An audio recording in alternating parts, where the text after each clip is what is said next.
we'll be having a set of plenary sessions where high officials, ministers from different countries would be speaking on the broad theme of the conference. So they'll be making their country presentations, they'll be speaking for a fixed specified time, which will be followed by 2 or 3 questions. And consequently, the timings that are given in the program are primarily only indicative. We will not be rigidly adhering to them because depending on if the sessions end early, we may start the next session early. So this is primarily to tell you that these are indicative. But before we start the next session, I would like to apologize on behalf of the organizers for certain inconvenience that was caused to some of you yesterday. You would appreciate that yesterday we had inaugural session which was clubbed with dinner, and there were certain security requirements which entailed that the number of participants in this hall should be restricted.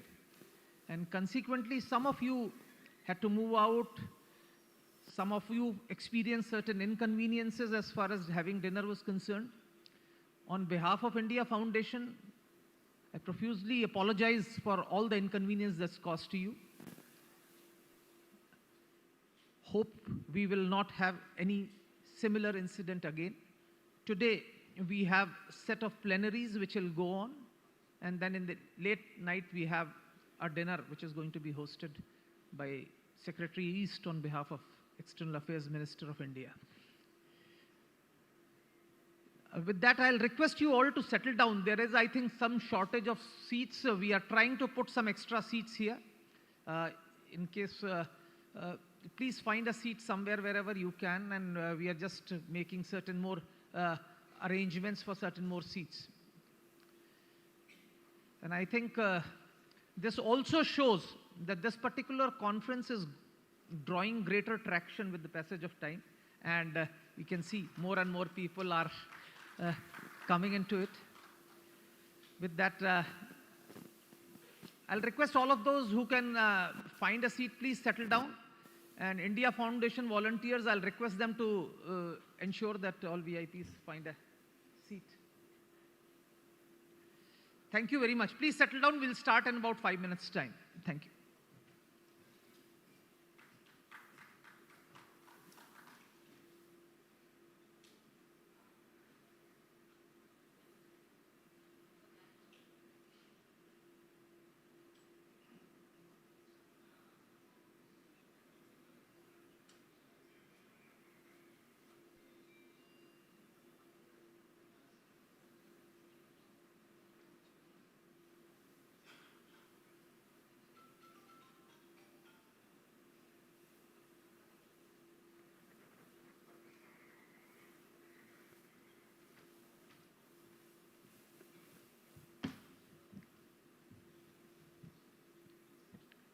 Namaskar and a very good morning, ladies and gentlemen. Welcome back to the second day of the Indian Ocean Conference 2023. With no further ado, I request our chair for our first plenary session, Shri Suresh Prabhu ji, to kindly grace the dais.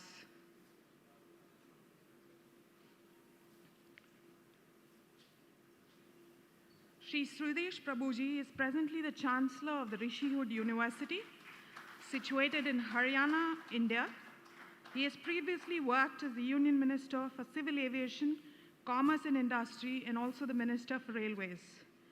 He was the Prime Minister Narendra Modi's Sherpa at the G20 Summit in 2019. He's a Chartered Accountant by qualification and is also a member of the Institute of Chartered Accountants of India. Shri Suresh ji has served the lower house of Indian Parliament, the Lok Sabha, for 4 terms and 1 term as a member of the upper house of Indian Parliament, the Rajya Sabha. He is also a visiting professor at the London School of Economics, United Kingdom. May now request His Excellency Mohammed Maliki bin Osman, the Minister in Prime Minister's Office and the Second Minister for Education and Foreign Affairs, Government of Singapore, onto the stage, please.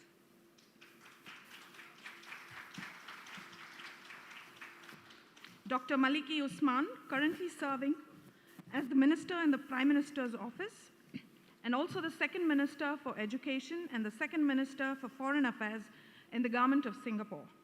Prior to his current appointment, Dr. Maliki Osman served as the Senior Minister of State in the Ministry of Defense and the Ministry of Foreign Affairs, as well as a mayor of the Southeast District of Singapore. Dr. Maliki is a trained social worker and spent his early professional years working with families facing multiple challenges, including those saddled by domestic violence and substance abuse. May I now request His Excellency Nimal Siripala de Silva, the Minister of Sports, Shipping and Aviation, Government of Sri Lanka, to kindly grace the dais.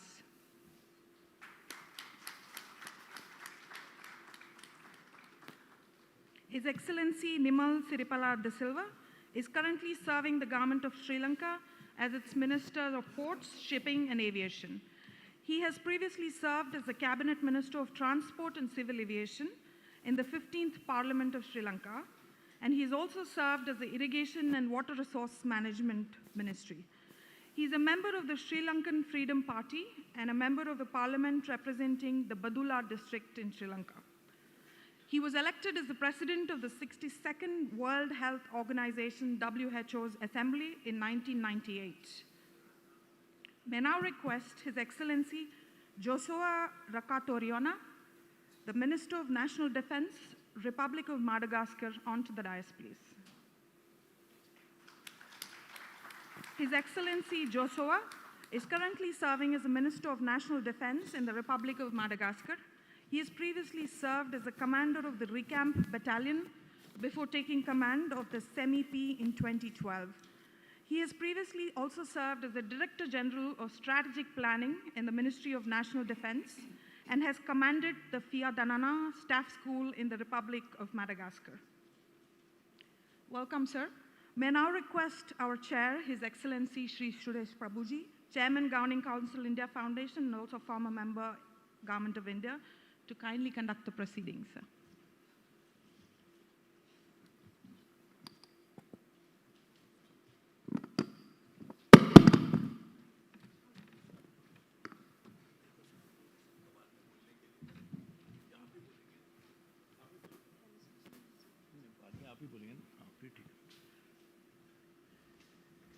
Good morning, friends. After such a scintillating, motivating, interesting inaugural yesterday, we begin to discuss together the possibilities, the potential of working together to make the world a better place, but to begin with the Indian oceans and the countries abetting that as a cause of doing that. And I'm very happy that we have such three distinguished leaders from three different countries who will be offering their views on this. At a time when the world is getting divided like never before. At a time when people are inventing reasons to be away from each other. It's a time when the world needs unity because there are certain issues which can be dealt only by partnerships and cooperation. And at such time, when everything is getting fragmented, very confrontationist, we are meeting here to actually ascertain what can we do together to make, through us, a society feel secure, better, and over a period of time, more prosperous. Oceans are the right way to think about it, because oceans actually unite everybody. Oceans meet each other, and they actually come together as one entity in some form or the other. So through oceans, we can actually think about areas of working together. But oceans have given so much to humanity that there wouldn't be trade without oceans. There would not be social contacts without oceans. There would not be so much of resources that are available that mankind is using today will be available without oceans. But oceans finally seems to be giving up because the climate change is causing so much of change, the warming that is happening in the ocean, which is not just getting rid of some of the long millions of years of activity which has resulted into corals being there, the oceans, under the sea, on the seabeds, all the creation is now under threat. And that time we should find out ways of doing it. I think I'll speak a little later, but I would request all my colleagues to offer their comments, and I'll request my friend to find out who, actually the person, I will request the minister who will be offering his comments first, and I will request him to brief. The format will be that after the minister, honorable minister speaks, we'll leave some 5 minutes for question and answer, if that all permits you, so that you can actually have a very focused discussion with the audience, because they are as concerned as we all are about the future of humanity and obviously security of the oceans. So I think we'll try to work on that. And I now request, therefore I will offer my comment later, I will request His Excellency Minister Mohammed Maliki bin Osman, who is in the Prime Minister's office in Singapore. And Singapore actually is the right country to talk about this, because they are in the heart of the ocean in a way, and also at heart of so many important developments that happen globally, which ensures that world remains united. So I will request Mr. Minister to please offer your comment.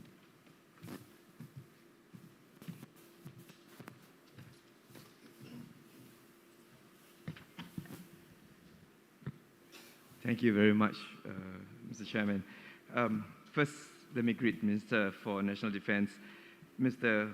Josoa Rakotoarijaona of Madagascar, Minister of Ports, Shipping and Aviation, Mr. Nimal Siripala de Silva of Sri Lanka, our Chairman of the Governing Council of the Indian Foundation, Mr. Suresh Prabhu, our moderator this morning, distinguished guests, ladies and gentlemen. Thank you for inviting me to speak at the 6th Indian Ocean Conference, or IOC. As one of the IOC's founding co-partners, Singapore had hosted the inaugural IOC in 2016. Since then, the IOC has emerged as a key consultative forum for states and principal maritime partners of the region to engage and deliberate on cooperation, security, and growth in the region. Over the last 3,000 years, the Indian Ocean has been an essential conduit for trade, culture, religion, knowledge, language, and geostrategic influence. Thus, this year's theme of peace, prosperity, and partnership for a resilient future is indeed very salient. In particular, South Asian influences in heritage, language, and religion born across the waves of the Indian Ocean are evident in Southeast Asia. Even today, Sanskrit remains a legacy in our languages, and influences in Buddhism, Hinduism, and Islam remain in our belief systems. The Indian Ocean region holds tremendous geopolitical, economic, and strategic importance. Extending from the eastern coast of Africa to the western coast of Australia, the Indian Ocean accounts for 1/5 of the water on the Earth's surface. A significant portion of global maritime traffic flows through the Indian Ocean, from Asia's industrialized nations to the rest of the world. More than 70% of the world's oil shipments pass through the Indian Ocean, as does 50% of container traffic. So there is no question that the Indian Ocean is of strategic importance for all of us. The COVID-19 pandemic impacted countries around the world, including those in the Indian Ocean region. We all face disruptions in our economies, supply chains, connectivity networks, border management, regional security, critical health infrastructure, and tourism, just to name a few. We saw how international connectivity is a double-edged sword.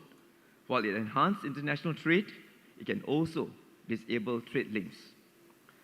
But the crisis also provided an opportunity for countries to work together in both traditional and non-traditional areas, relook existing institutions and regional mechanisms, and revamp them in order to better serve today's needs. It reminds us even more how important it is to work together, uphold multilateral trading systems, and resist protectionist policies. I'm heartened that today we can once again meet in person And this is no small part due to the collective effort and resilience of all countries in overcoming the COVID-19 pandemic.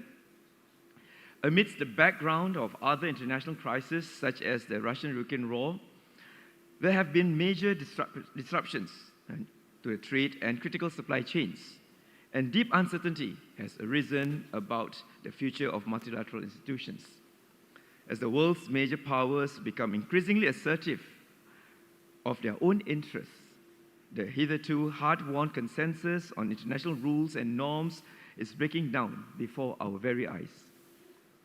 On top of the disruptions I just mentioned, countries in the Indian Ocean region are also grappling with the existential challenge of climate change. The Sixth Assessment Report, or AR6, of the Intergovernment Panel on Climate Change recently concluded with very high confidence that the Indian Ocean's surface has warmed faster than the global average. This presents a host of challenges for the Indian Ocean states, including the intensification of monsoon rains, marine diversity loss, and sea level rise. In particular, rising sea levels have serious cascading effects on many other areas, such as the economy, livelihoods, health, and well-being, as well as food and water security. As a low-lying state, with more than 50% of our population living within 3.5 kilometers off the coast, Singapore feels this as acutely as other small island states in the Indian Ocean. Given that AR6 has concluded that it is virtually certain that global mean sea levels will continue to rise until at least 2100, we will have to grapple with this problem. Countries in the Indian Ocean region must work together urgently to support the full implementation of the Paris Agreement and strengthen our collective resilience against rising sea levels. From November to December 2023, the UNFCCC COP28 in Dubai will aim to make progress on raising mitigation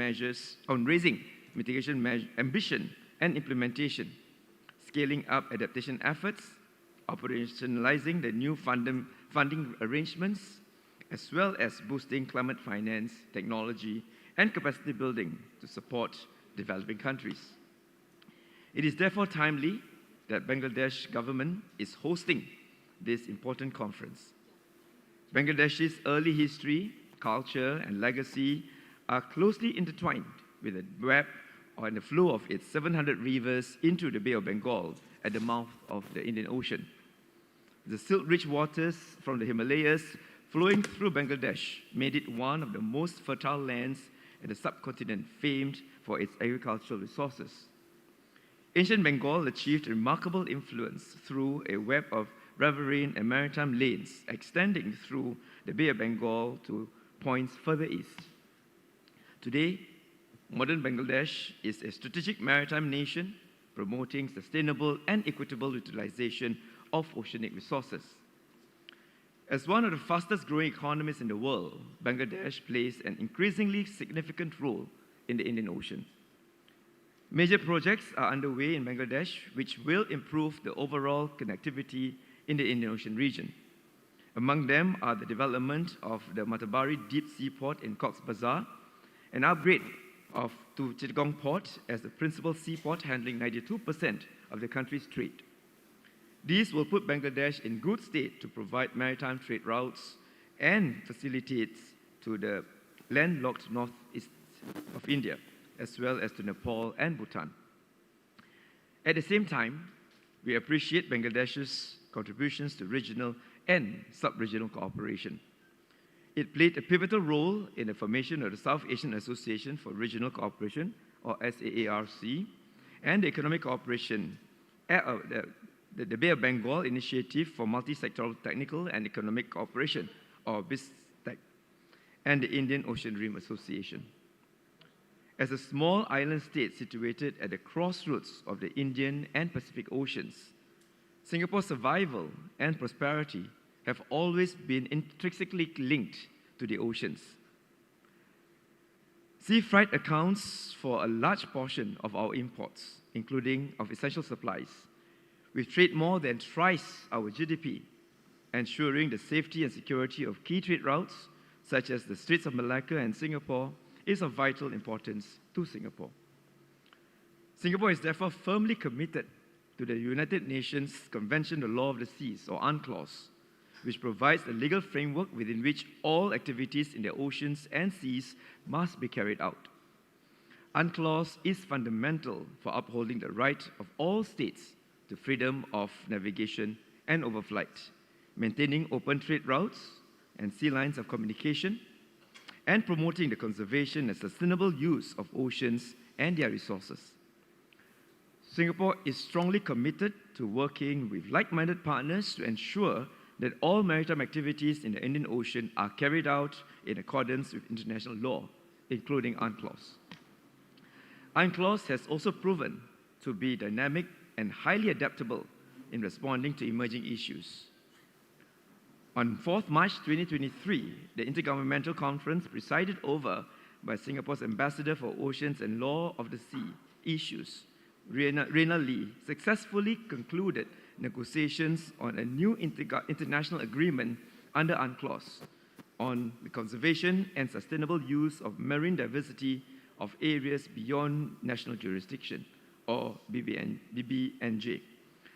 The BBNJ agreement is a landmark achievement in oceans law and will provide a critical boost to global efforts to protect the marine environment. We look forward to the universal adoption and swift implementation of the BBNJ agreement. Let me also take this opportunity to offer a perspective as an ASEAN member state. Southeast Asia lies in the center of the Asia-Pacific and Indian Ocean and serves as a very important conduit and portal to the two regions. We have consistently advocated for an open and inclusive regional architecture and engaging external partners to give everyone a greater stake in the region's peace, stability, and development. As the international order increasingly comes under strain, it is even more important that all of us redouble efforts to engage constructively and uphold the ASEAN-led open, inclusive, and rules-based regional architecture. In 2019, ASEAN leaders agreed on the ASEAN Outlook on the Indo-Pacific, which outlines ASEAN's perspective on how external partners should engage the region on its own merits. We look forward to partnering the countries in the Indian Ocean region in this regard. Let me conclude. 6 conferences on, we are all in agreement that we want an Indian Ocean built on peace, stability, and prosperity. As leaders, we owe it to our people and the future generation to ensure that we succeed in doing so. We have remained committed to engaging in enhancing dialogue, building trust, and upholding a rules-based international order. We must also continue to engage our counterparts from other regions. I hope this conference will generate concrete solutions so that we can respond to global challenges cohesively, collectively, and creatively. I look forward to a constructive dialogue on how we can further collaborate in the Indian Ocean for the future of our peoples. Thank you very much.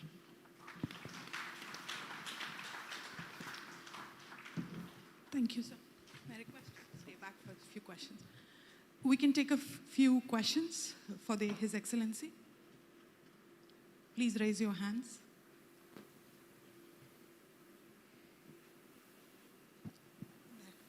Sir, you can talk through your mic. Yeah. Excellency, we've been hearing and you also underscored the need for following the rules-based international order. But how do you reconcile the fact that the hyperpower of the day does not even respect or adhere to the UNCLOS and several other international maritime and other agreements? So how do you expect that the rule of law or the international trade could be monitored in that sense of the term? Thank you for the question. I think it is a challenge for all of us today that we manage the way big powers particularly look at this issue. So like-minded countries like Singapore, Bangladesh, regional cooperation is critical. So we must continue to go and we must continue to articulate this particular significant point about the need to uphold international law for us to move forward. I think there's nothing stopping us from continuing to engage every country, whether big or small, but I think it's important for us as a grouping, in whichever region we are, to engage internally within each region and allow for engagement and dialogue with other regions too. It is only when, as a collective, we come together, we articulate the same message, we demonstrate through our actions what we mean by upholding international law, then we can continue to uphold that. I think it's important for today, for tomorrow, for the next generation, for leaders like ourselves today to be able to uphold the importance of international law. Next question, please. Can you please introduce yourself and then ask the question?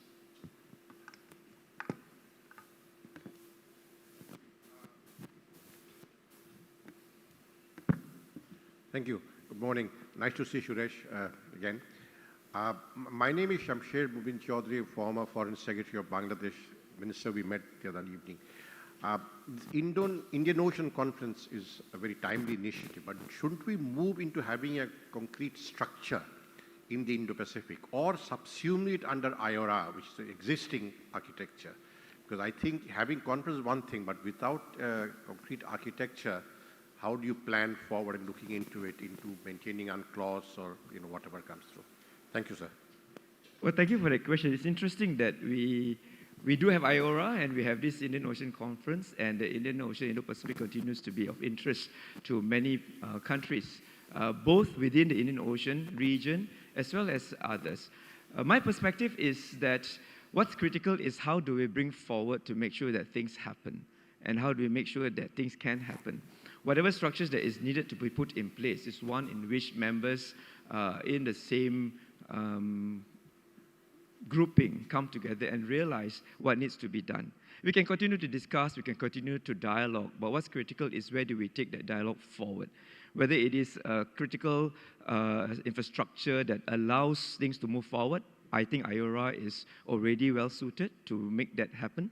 The IOC presents a platform for us to discuss policies, discuss issues, but I think there is already a framework that allows IORA to bring practical measures to be put to the fore and to work. There's no necessity to create new structures, I think, because at the end of the day, what matters is really what works and what can happen.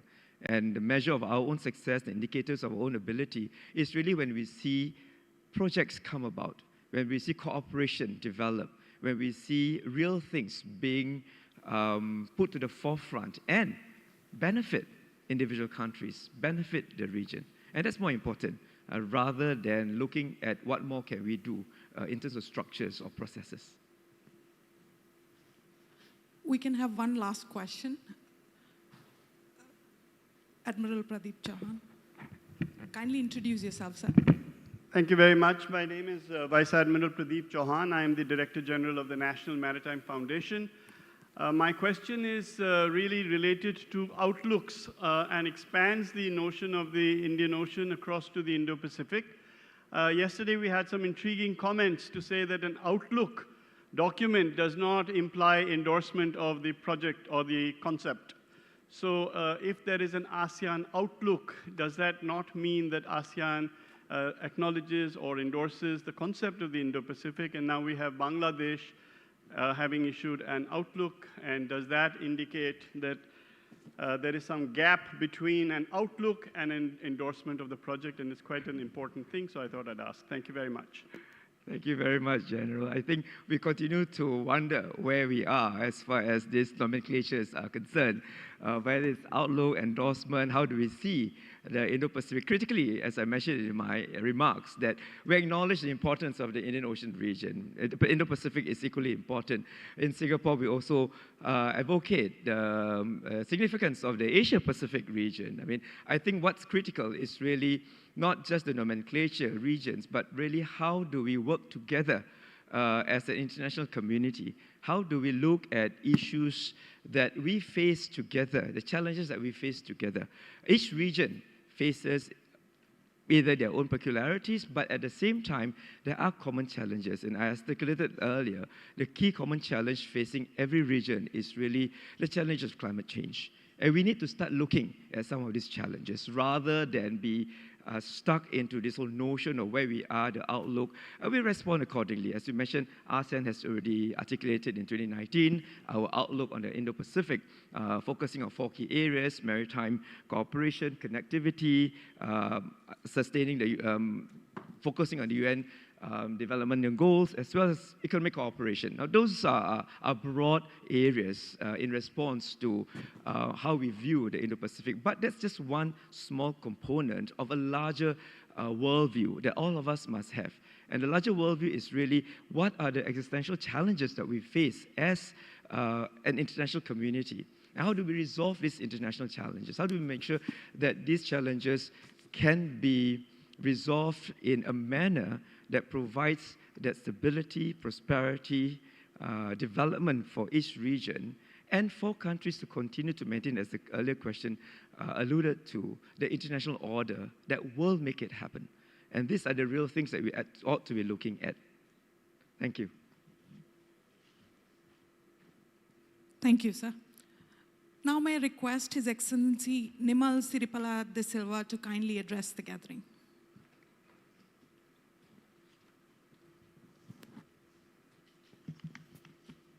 Good morning, everybody. Mr. Suresh Prabhu, Chairman, Governing Council, India Foundation, India, and other dignitaries in the podium, Your Excellencies, ladies and gentlemen.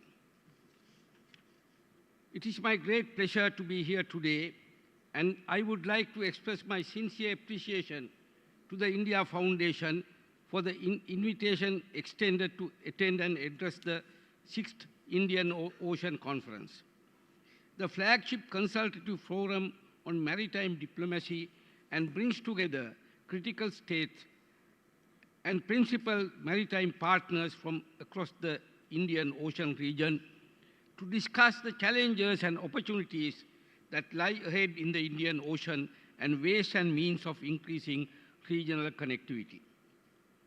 Let me also commend the organizers of this conference for their forward-thinking approach convening this important initiative, particularly in the light of ever-evolving economic opportunities that present themselves in this fast-growing region.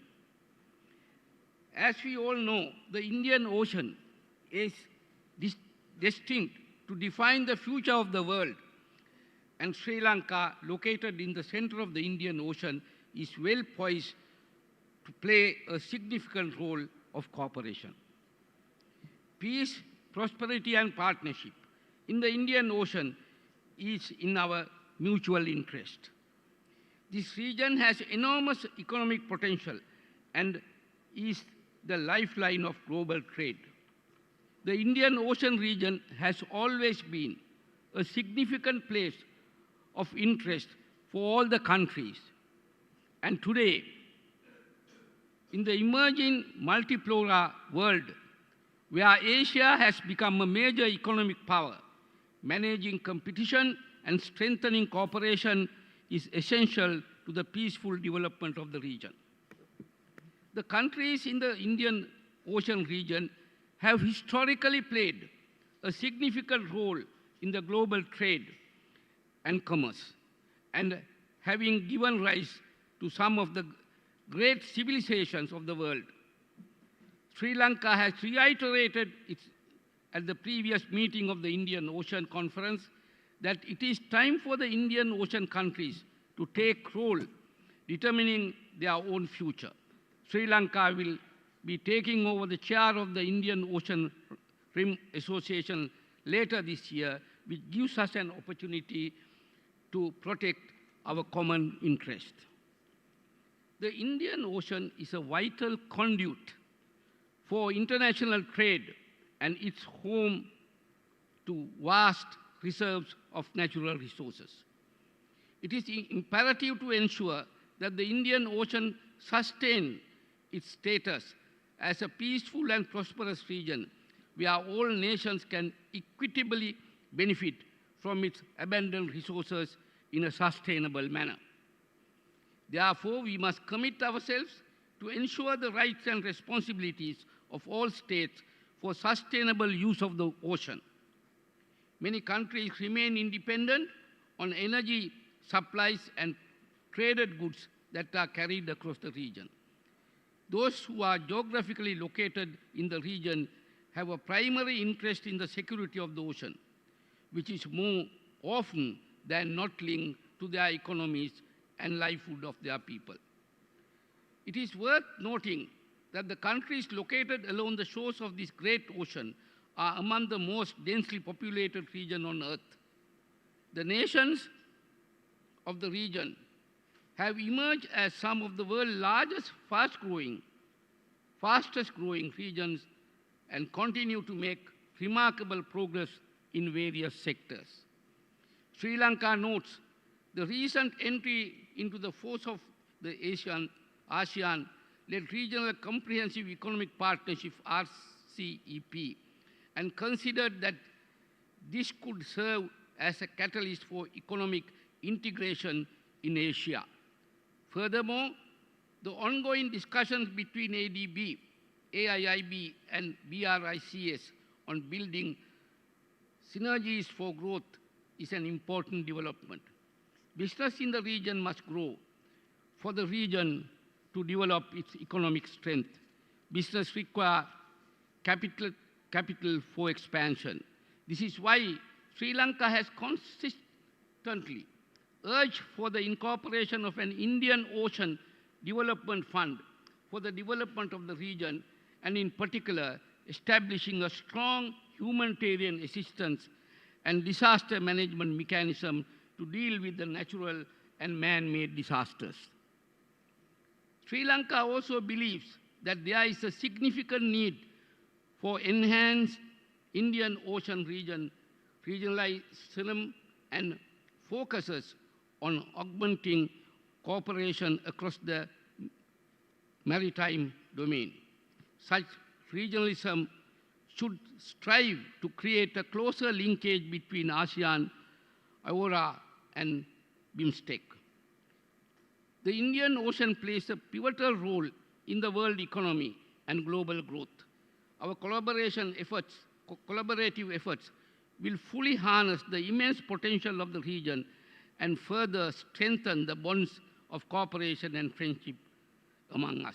Ladies and gentlemen, Sri Lanka's historical and cultural significance as a central hub for the connectivity in the Indian Ocean cannot be overstated. Our strong partnership with the Indian Ocean rim countries have enabled us to play an important role in the region's multilateral engagements. Sri Lanka is committed to further strengthening these partnerships and engaging with regional communities to promote peace, prosperity, and development in the region, particularly as we take up the chair of the AORA later this year. It is important to note the need for vigilance regarding the security of the Indian Ocean. As a littoral nations, we have a shared responsibility to ensure the safety and security of this ocean. The maintenance of peace and harmony in the region is of paramount importance to all the countries around the ocean. Ladies and gentlemen, as per recent report from the World Bank, the economic outlook for South Asia is shaped by the combination of positive and negative factors. The lower commodity prices, a robust recovery in the service sector, and improved value of chain stability are aiding the region's growth. Rising interest rates and financial market uncertainties are exerting downward pressure on the region's economics. Sri Lanka is keen to engage with all littoral states and foster trade with all our partners to further enhance the economic activity in the Indian Ocean region. Ladies and gentlemen, the emergence of blue-green economy offers a unique opportunity to address complex and interconnected economic challenges. Perhaps climate-resilient green economic policies could bring economic growth and prosperity to the Indian Ocean region.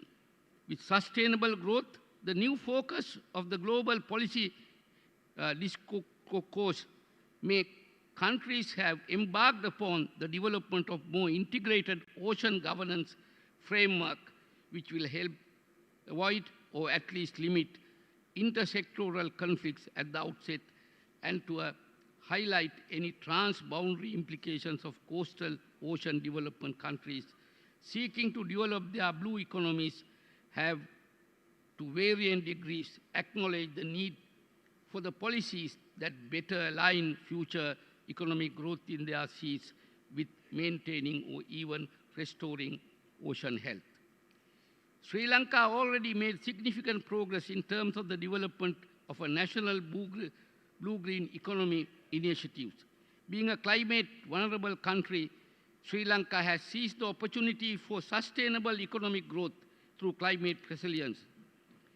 With the vision of the change and development, despite the climate insecure environment we are facing, we have focused on climate smart development through renewables. Therefore, it is vital to shift the renewable energy sector to address the current critical economic crisis, to alleviate poverty with a view to bring about prosperity in the nation and the world. As we are aware, climate change contributes to have profound impact on the Indian Ocean region, with adverse consequences for our environment, communities, and economies. In order to address the challenges posed by climate change, it is imperative that we build appropriate capacity in the region. I am pleased to inform that during COP27, His Excellency Ranil Wickremesinghe, the President of Sri Lanka, announced his intention to establish an international climate change university in Sri Lanka. The innovative initiative will support green and blue studies and serve as a platform for research and policy advocacy related to climate change in the region. We believe that establishment of this university will be a valuable contribution to the regional and global effort to combat climate change. And we call upon support and cooperation of our regional partners in making this vision a reality. We look forward to working together to build a more sustainable and resilient future for the Indian Ocean region. Ladies and gentlemen, we firmly believe that the working together towards these common goals, we can achieve sustainable peace and prosperity in our region. We are optimistic that through collaborative efforts, we can create an environment conducive to economic growth, innovation, and progress for all the nations in the Indian Ocean region. Sri Lanka strongly believes that this forum facilitates to reaffirm our commitment to these shared objectives and work towards building a stronger partnership and collaboration that will advance our mutual interest. We all should work together with other major maritime nations beyond the region and with multilateral institutions to promote the economic prosperity and harmony in the Indian Ocean. Therefore, I urge all of us to come together and build a shared vision of cooperation and promote economic growth, security, and stability in the Indian Ocean. By working towards these common goals, we can create a brighter future for ourselves and for generations to come. Once again, I congratulate the organizers of this conference, which provides us with a valuable opportunity to engage in constructive dialogue and exchange ideas that can help to further strengthen cooperation and partnership in the Indian Ocean again. I look forward to our discussion and to learning from the valuable insights and perspectives shared by the distinguished participants in attendance. Let us continue to engage in productive and collaborative discussions and explore new avenues for cooperation and partnership. Together, we can build a strong and more prosperous Indian Ocean region. Thank you. Thank you, sir. We may have some questions for His Excellency. Please raise your hands.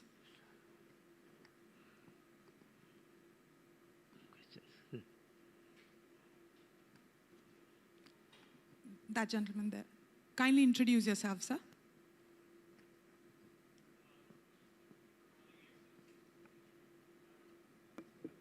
Yeah, good morning, Excellency. I'm General Anand. I'm from the USI of India. I really liked one of the statements that you made that, we are in for an inclusive, interaction between the littoral states. Usually, I find that most of the agendas get hijacked amongst the various Indian Ocean states by the bigger powers. Partnerships of choice has been a concept since a long time, but are we able to implement that? My point being, there are various areas where we can all come together amongst ourselves and make ourselves partners of choice. We fail to do that. And should we do that, we would have greater unity in withstanding pressures from the major powers. How do you think we can bring this together?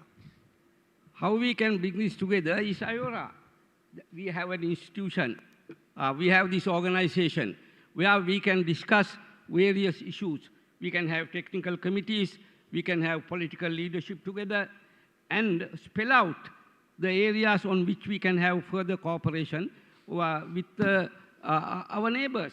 So that this will be not only a talking shop here, but thereafter we have to implement certain programs and initiatives whereby we bring these nations together. Suppose we have some concern with India or with Maldives or with Bangladesh, but we all can get together and sort out that issue here. So this will really make a platform for interactive discussion.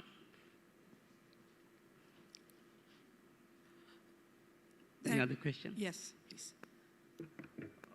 Sir, go ahead.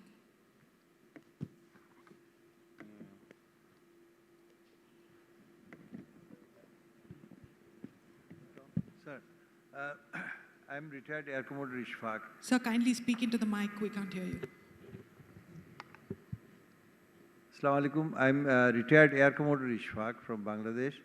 And I just want to ask a question that from Sri Lanka's recent economic, doldrum and all, and especially with their foreign loan and then, getting stuck with the repayment, do we have anything to learn? I mean, the developing countries within the region, Indian Ocean region, we are also, you see, many of us are indebted.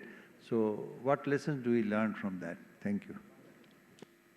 What we have to learn from Sri Lanka is that we ourselves have learned several lessons with the economic downward trends in the world and the COVID question, and thereafter taking heavy loans and not investing them on productive areas.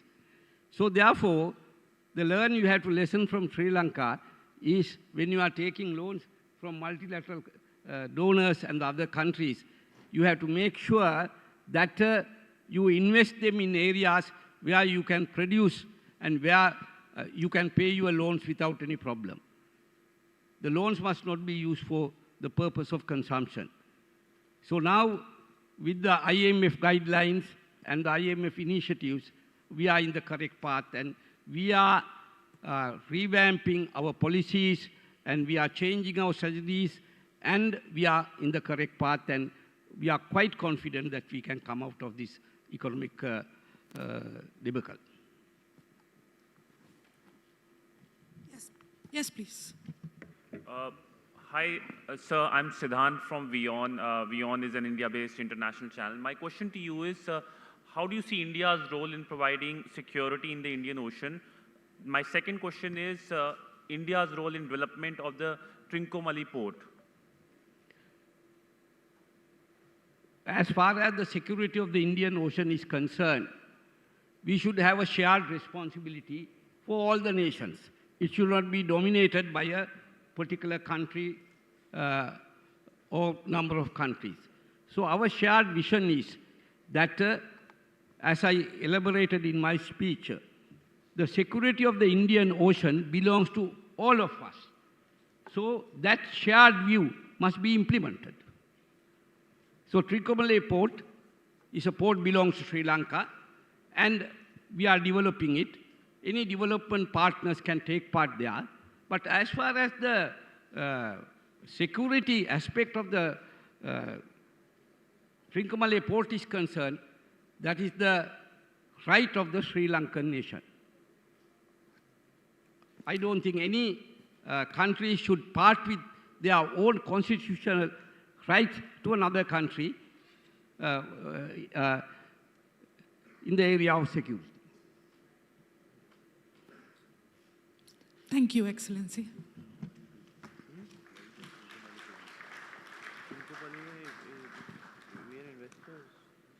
May now request His Excellency Josoa Rakotoarijaona, Minister of National Defense, Madagascar, to address the gathering.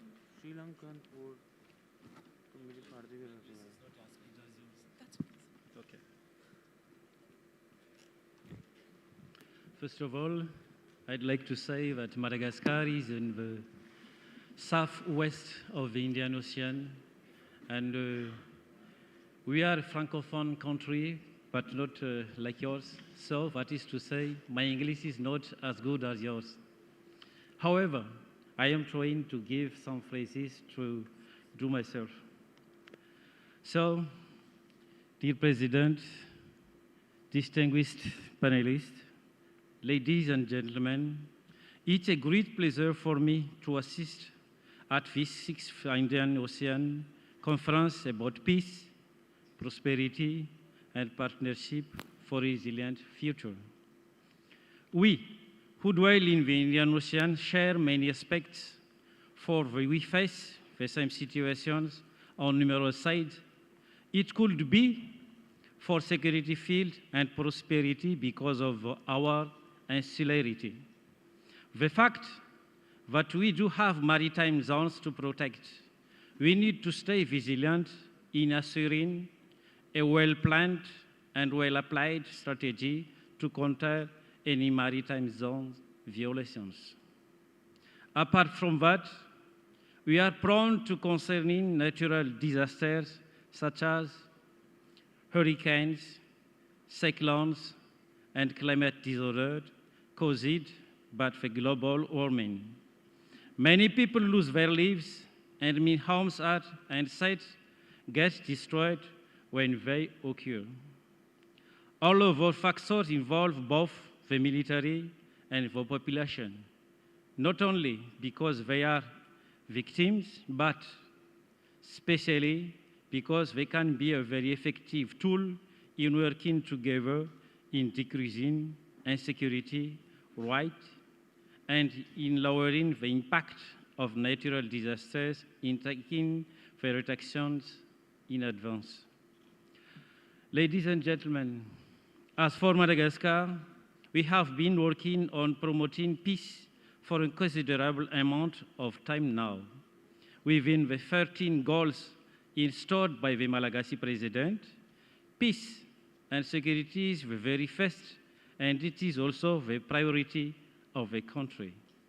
Many actions have been taken for fulfilling this goal. We can list some of them, such as reform within the armed forces, the building of hospitals, schools, food and medicine for people victims of anything. As a worldwide fact, a country's population cannot flourish without peace and security. Both each country has their own policy for that. Working together is very much beneficial. And because of isolation caused by geographic nature of being islands. We have countless natural resources, and some of them differ in each insular country. This means that all of us are complementary. For example, we all import the materials that our country cannot produce, and we export the fruits of our lands. This is so that working hand in hand is the key for building a resilient future together in accordance with the goal of the United Nations in taking effective collective action to prevent and avert threats to peace so we can enforce partnership and cooperation between all countries located in the Indian Ocean, but also around the world. To end my speech, Madagascar is open to any partnership, and we are willing to give our best in finding common grounds on where we can work together in building a better future in Indian Ocean. And I pronounce the greetings to all who are present during this conference from Malagasy President. Thank you for listening to me.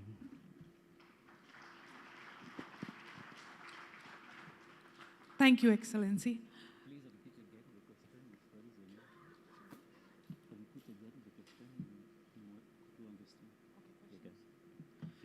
Can we have questions, please? Go slow, please. Kindly introduce yourselves. Hervé Juvin, membre du Parlement européen et français. Monsieur le ministre, nous sommes peut-être les seuls ici à parler français, mais par courtoisie envers les intervenants, je me permettrai de vous poser une question en anglais. Merci. Excellency, I spend a lot of time in your so beautiful island of Madagascar, and I saw a lot of local people, mainly fishermen, traditional fishermen, being stole of the fishing resources by industrial vessels, some of them coming from Asian countries, just in front of the coast. Of course, in your own maritime areas. What are the operations?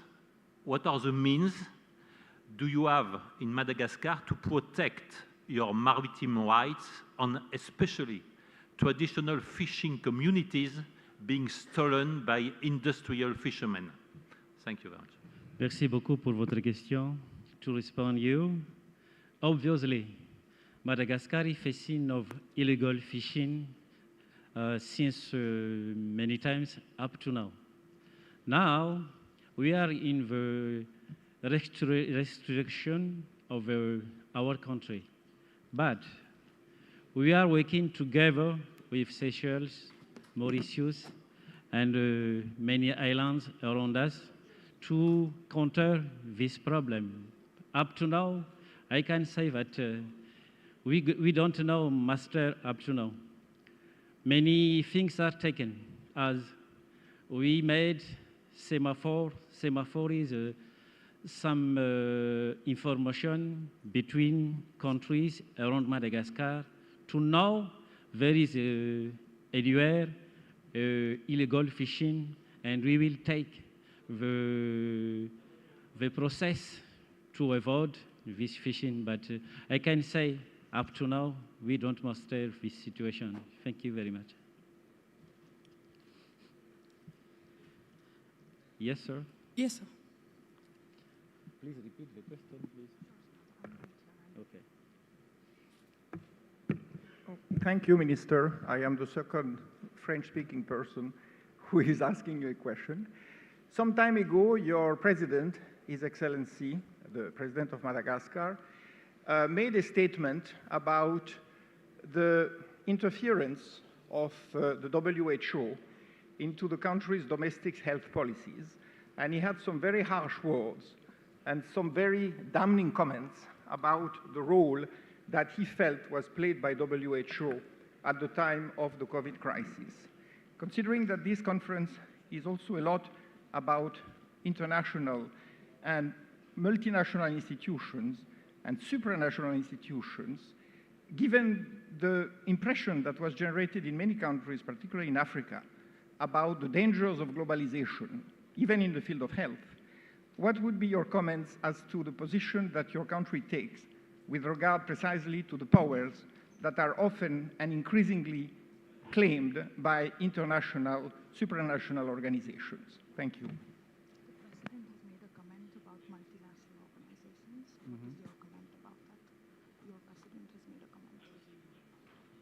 Thank you for the question. Your question is not easy to respond, but I made some solutions. The president has many things to explain us, to do, but up to now, we are in the way to resolve many solutions. As you say, always in the country like ours, the policy issues is always a great problem. However, the Malagasy people, with the president, we are trying to resolve many problems facing us, like you have said.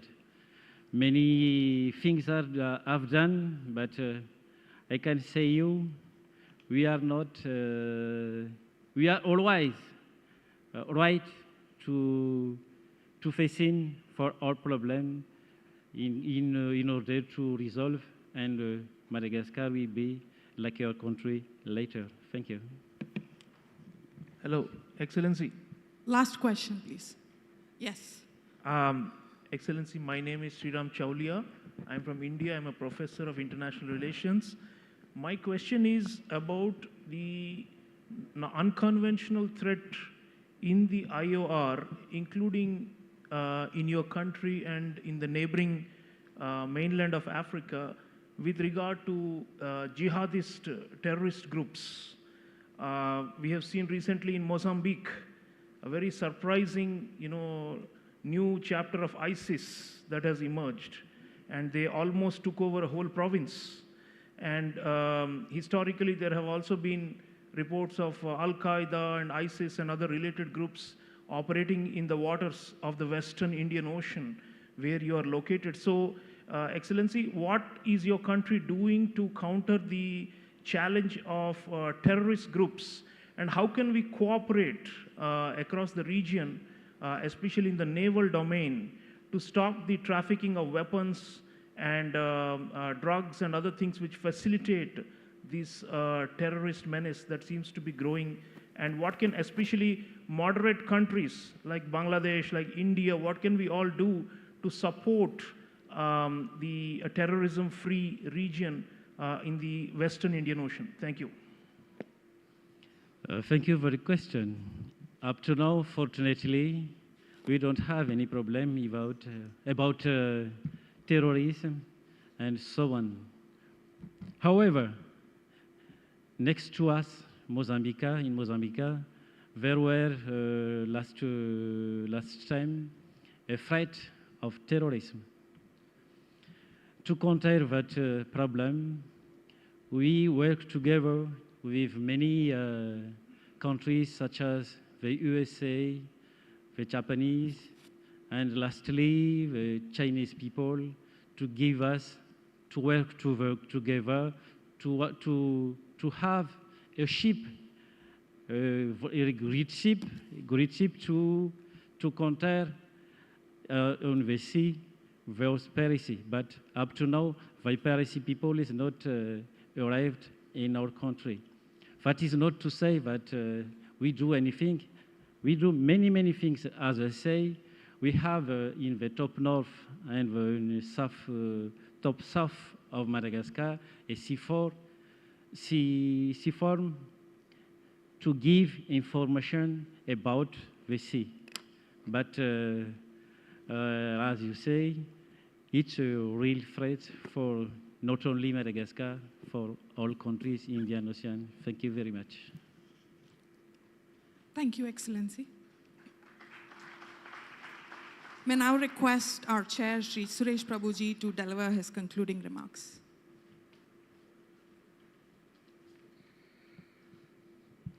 So thank you very much for these three excellent presentations from three different countries, but with a common idea as to how can we work together on various issues that are confronting us. This is the 6th edition of Indian Ocean Conference held by India Foundation. And I think at this particular time, when we are now meeting and we have such meeting of minds, can we not think about something very specific over a period of time. One, on economic development, is it something which we should now think about? Maybe a free trade agreement or something like that is a little bit difficult to achieve at this particular stage. But still it is possible that we can actually help more trade to flow between these countries by removing some of the impediments that actually hinder us. It is also possible that we can remove some of the navigational challenges that we face in this particular part of the oceans. This itself can promote the prosperity which is part of the theme. We also talked about the fisheries, and that has been the mainstay of livelihood for most of the people living in these countries. The fisheries itself are facing some challenges. So if all the Indian Ocean countries agree on some of the sustainable fishing practices, which will actually help all the fishermen more than anything else. There's a need to have a regulated fishing, but more importantly, it is also necessary to have fishing in a way that will actually be in accordance with the law of nature. And that's something which you can really seriously think about, can bring about a lot of possibilities of development. Tourism. This again is one of the most fascinating part of the world. And if all the countries together can think about making sure that we develop some joint strategy for tourism, it has the potential to create maximum number of jobs. One tourist brings in 15, creates 15 new on-site and off-site jobs. So you can imagine the kind of prosperity that can be thought about. And the other challenge that we are facing is geopolitics, security. We have talked about it. I don't want to dwell upon it. But the most important aspect, the oceans are the carbon sinks of the world. Besides forest, the maximum carbon sequestration happens because of oceans. And today oceans are, as I said, finally, when you are or actually selling an ocean, anybody can give a SOS and the responsibility of others to come and save it. Now today ocean is giving SOS. Ocean is saying, please save me because I am now in danger. And at that particular time, there are efforts going on under the United Nations Framework Convention of Climate Change for a global action. People say those who don't want to do global action, do local action. So between the two of that, no action is happening. So can we think about an action among the Indian Ocean countries as a sub-regional, sub-theme of action at a global level and actually make this really work? This could be a great opportunity to do that because finally, as I said, oceans give up, then there is no hope for the planet. The marine biodiversity, which is depleting at a much faster rate now after having lost the terrestrial biodiversity in a huge level. So I think we should work on that. And finally, I think there's a great opportunity. We are all working on energy transition in the world. So hydrogen is coming, many different forms of ideas are coming up. In any case, hydrogen also need to be transported, and the seas will be the only way we can transport them. But besides that, I am thinking we have an opportunity of discovering new source of energy from oceans itself. The oceanic energy that comes from waves is one form. But if you go to the seabed, the hydrate, it's also possible we can develop the new source of energy which will be far more sustainable and far more cheaper than what sources we are trying to develop. Also, energy is a cause of climate change, and this can be the actually reduction of emissions, not only emissions, but actually create a new opportunities for jobs. New economy can emerge out of the new energy that we can think about. So these are the kind of opportunities we should try to explore as we go along, because we have decided to meet together, work together at the heads of government, heads of state. People are coming together, the ministers are participating, the civil society is supporting it. So it's a time to come out with a good agenda which can actually propel us into a much better world through the Indian Ocean. And if we do that, the rest of the world will have to follow suit, because there will be an example happening here. Because otherwise, unfortunately, on all the global issues, there is a right talk, but unfortunately no action. And therefore now we can move in the Indian Ocean as action-oriented agenda for saving ourselves as well as the rest of the world through some of these common objectives, which can actually be helpful for all humanity, all planet, all people. Thank you very much.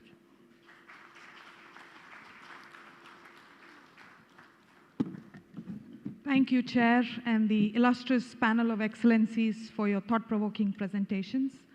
May now request our Chair, Shri Suresh Prabhu, member of the Governing Council of India Foundation, to kindly present a token of appreciation on behalf of the organizers to our esteemed speakers.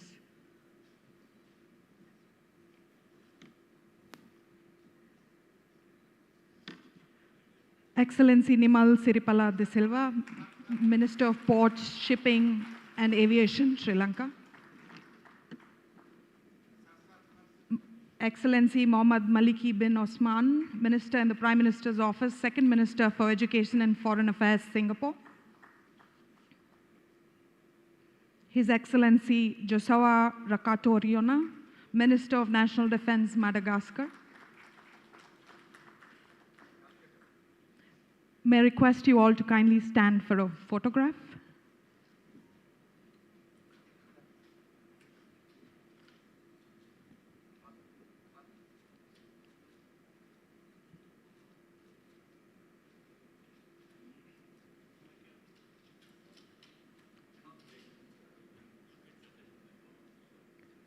I have two announcements for you. One, the next session will start at 11:40 sharp in this hall. There is tea, coffee, and some snacks arranged for you in the same hall as we had thematic sessions yesterday. Walk down the aisle and turn left. You'll find the three halls. There's tea and coffee. Please feel free and come back here by 11:40. Thank you.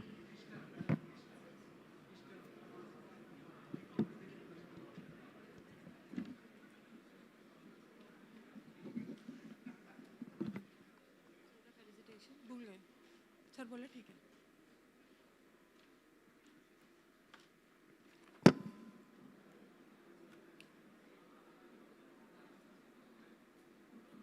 कुछ तो होना चाहिए ना